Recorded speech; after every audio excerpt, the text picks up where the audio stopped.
Hello my dear students, আজি আমি আলোচনা কৰিম দশম শ্ৰেণীৰ গণিতৰ অনুশীলনী R1 কোশ্চেন নম্বৰ 5 তলৰ প্ৰতিটো সংখ্যাৰ ভাৱে আটাইতকৈ সৰু কি সংখ্যাৰে পূৰণ কৰিলে সংখ্যাটো এটা পূৰ্ণবৰ্গ হ'ব এনেকুৱা টাইপৰ কোশ্চেন পৰীক্ষাত আহে মানে আটাইতকৈ সৰু সংখ্যা উলিয়াব লাগে যেটো সংখ্যাৰে পূৰণ কৰিলে কি হয় সংখ্যাটো এটা পূৰ্ণবৰ্গ হয় নম্বৰ 1 দিয়া আছে 1525 ওকে এইটো আমি সমাধান কৰিম নম্বৰ 1 কিমান দিয়া আছে 1525 এইটো সংখ্যা কি কৰিব লাগে আটাইতকৈ সৰু কি সংখ্যাৰে পূৰণ কৰিলে সংখ্যাটো এটা পূৰ্ণবৰ্গ হ'ব হেটো উলিয়াব লাগে ওকে ইয়াৰ কাৰণে প্ৰথমে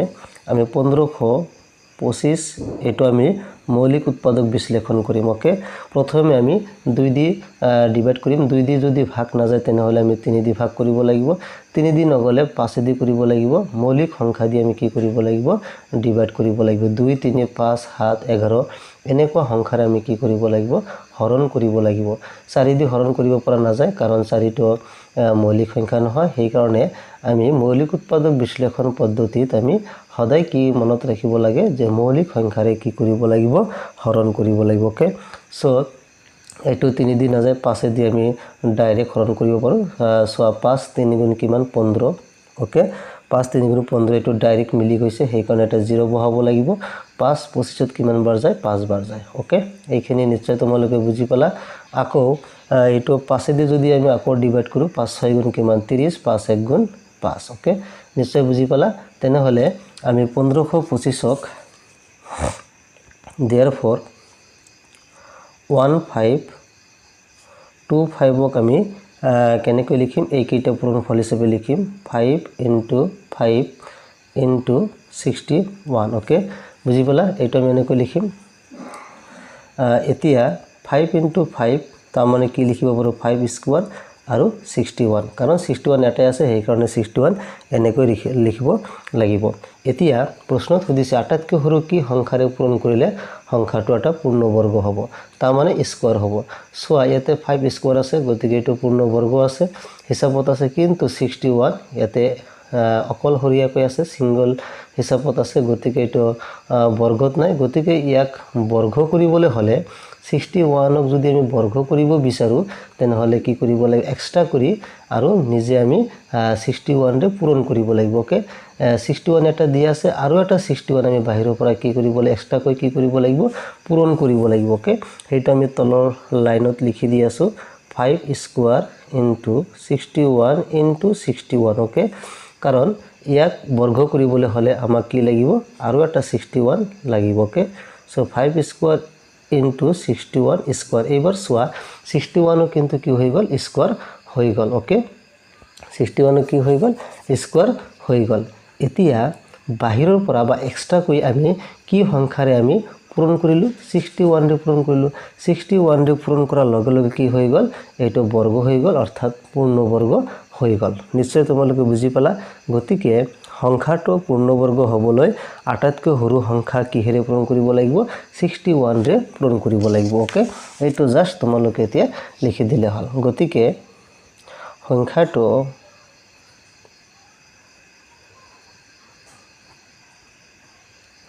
ওকে গতিকে সংখ্যাটো পূৰ্ণবৰ্গ হ'বলৈ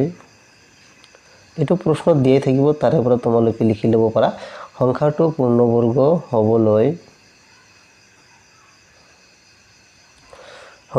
পূৰ্ণবৰ্গ হ'বলৈ আটাইতকৈ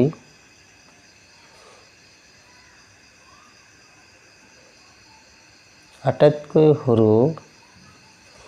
61 ইয়াতে কি 61 গতিকে 61 ৰে কি কৰিব লাগিব পূৰণ কৰিব লাগিব ওকে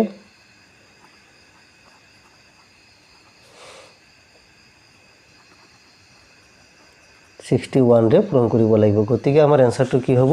61 হ'ব ওকে গতিকে সংখ্যাটো পূৰ্ণবৰ্গ হ'বলৈ আটাইতকৈ সৰু 61 ৰে কি কৰিব লাগিব পূৰণ কৰিব লাগিব এতিয়া 2 নম্বৰত কি সুধিছে 1008 ওকে এইটো সমাধান কৰিব লাগিব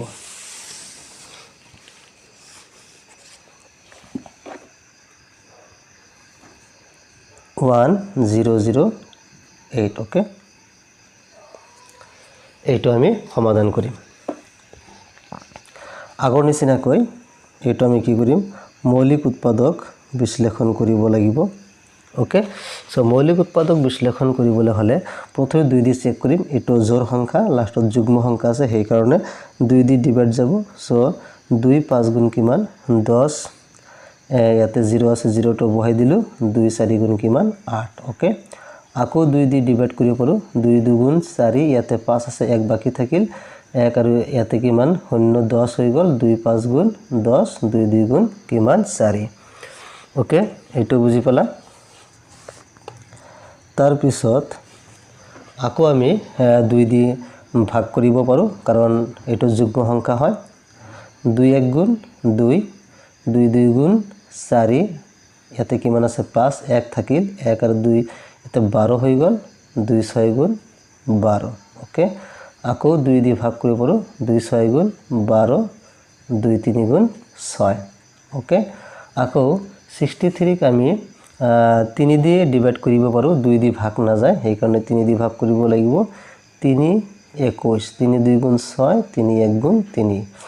এতিয়া 21 ক আমি আকৌ 3 দি ডিভাইড কৰিব পাৰো 3 7 গুণ 21 ওকে এইখিনি হৈ গল গতিকে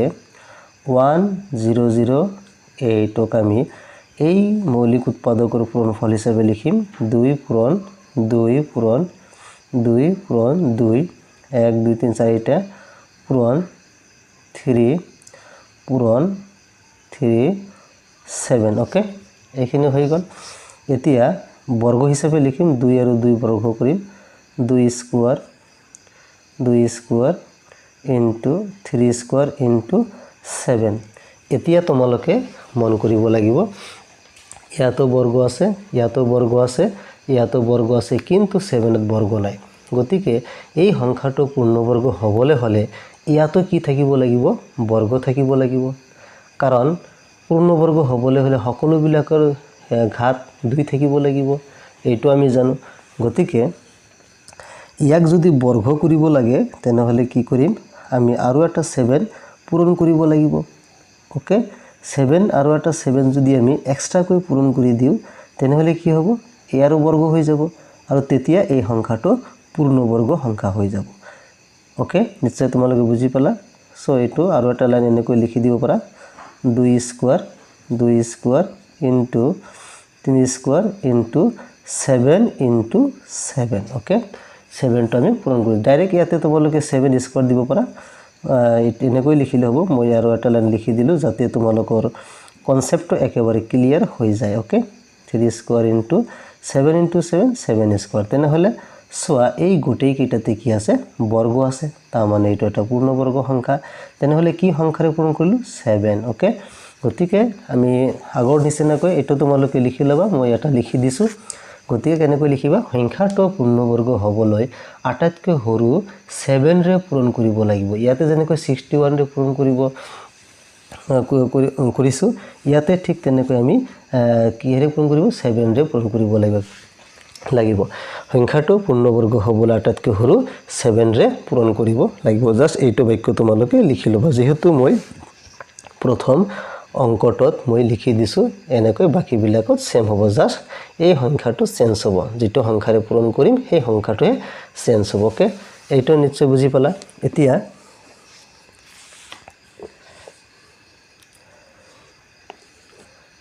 এইটো চাই লোৱা 5 নম্বৰ 1 আৰু 2 কৰিলো এই 3 আৰু 4 তোমালোকে ঘৰত প্ৰেক্টিস কৰিবা ওকে তোমালোকে যদি এইটো চেনেলত নতুন আহিছা তেনেহলে চেনেলটো সাবস্ক্ৰাইব কৰি ৰাখিবা এনেকুৱা টাইপৰ কোৱেশ্চন বা গণিতৰ যিখিনি পাৰ্ট আছে এইখিনি কভাৰ কৰিবলৈ মই যত্ন কৰিম তোমালোকে প্ৰথমৰ পৰা শেষলৈ ভিডিওটো চোৱাৰ কাৰণে ধন্যবাদ জনাইছো